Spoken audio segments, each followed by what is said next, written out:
Welcome to InstaVlogs Global Report. This is Sukhmani with fresh updates and more citizen voices from all over the world. Stories for the day are: Pakistan's President Zardaris makes China his first choice for an official visit abroad. Pornography becomes endemic in Malawi. Brazil to adopt changes in Portuguese language. And social economic divide widens in India.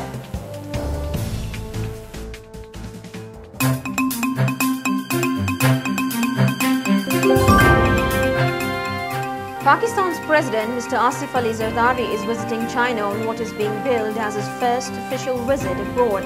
Pakistan has long seen China as its most reliable friend, in contrast to the United States, whose support has waxed and waned in line with US strategic interest in the region. CJ Karim Khan extols the friendly relations between Pakistan and China. Citizen journalist reporting from Pakistan on InstaBlogs. Both Pakistan and China have been good friends for more than 6 decades and have stood with each other through thick and thin. There is nothing unusual about President Zardaris' visit to China, since it happens to be the closest and the most reliable friend of Pakistan. The overbearing attitude of the United States toward Pakistan, especially during the conduct of war on terror and the repeated violation of Pakistan's sovereignty time and again to serve its own interests, has left many in the country infuriated. This, combined with the US withering economic clout, has left Pakistan few alternatives but to strengthen ties with China. Unlike the United States, China has consistently supported Pakistan and both have enjoyed mutually beneficial relationships in the past. There is no harm in giving up on past relationships that are no longer fructuous and instead invest in friendships that are more yielding. Today, when Pakistan's economy is in serious turmoil, we need China's help to salvage us from the worst economic scenario. Besides, Pakistan and China can also act together as counterweight to India, which has been an existential threat to us. A research carried out by Media AIDS and Health Watch has revealed that more Malawian children are being exposed to pornographic materials than ever. Most of them are siblings of commercial sex workers, a section that lets their children watch pornographic films and videos in the name of their profession. CJ Tandi Circus suggests measures to prevent child exposure to pornographic material. This is a journalist reporting from Malawi on InstaBlogs. Malawi reveals that 21% of children whose parents, relatives or guardians own a television set have at one time been exposed to pornographic materials in the past 4 years.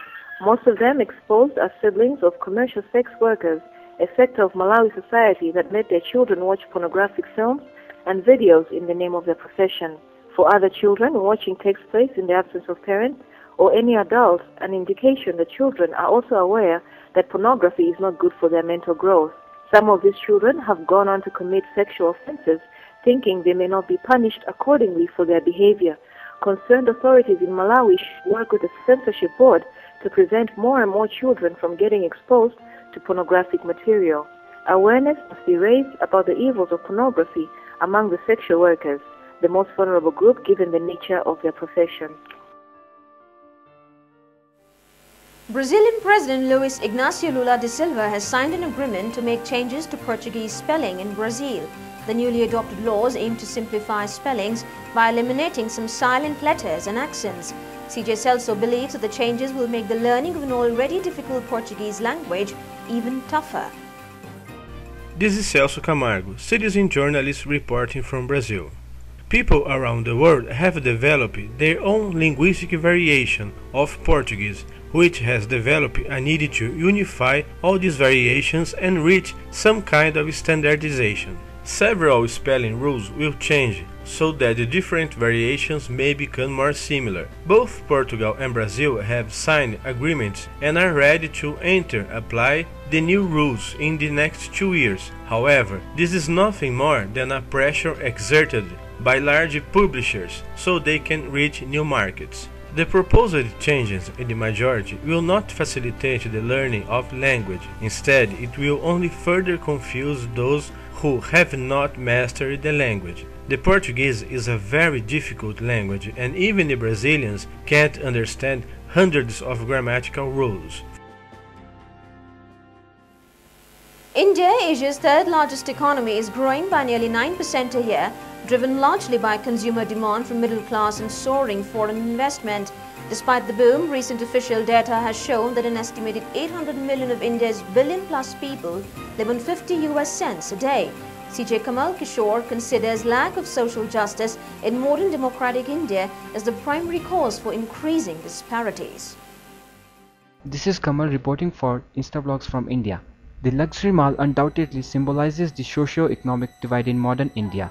This genre of apathite is not new to India. Our ancient and medieval past is stuffed with rodent and self-gratifying maharajas. They indulged in unimaginable luxury and opulence, completely apathetic to the horrifying poverty of their subjects. However, those times were different. The despotic political setup and social beliefs manipulated the popular mindset into accepting their deprivation as the will of providence. What should put modern India to shame is the recurrence of similar division of society into haves and have-nots. Ours is a democratic setup that promised equal social and economic opportunities at the time of independence. It is not the globalization which is to be blamed for our growing disparities, it is the failure to deliver social justice and development to India's poorest regions that have alienated people and helped open up economic, social and religious divides. Shining India, we may count ourselves as no less than anyone else, but then it is a shanty slum which meets the eyes that comes calling to India.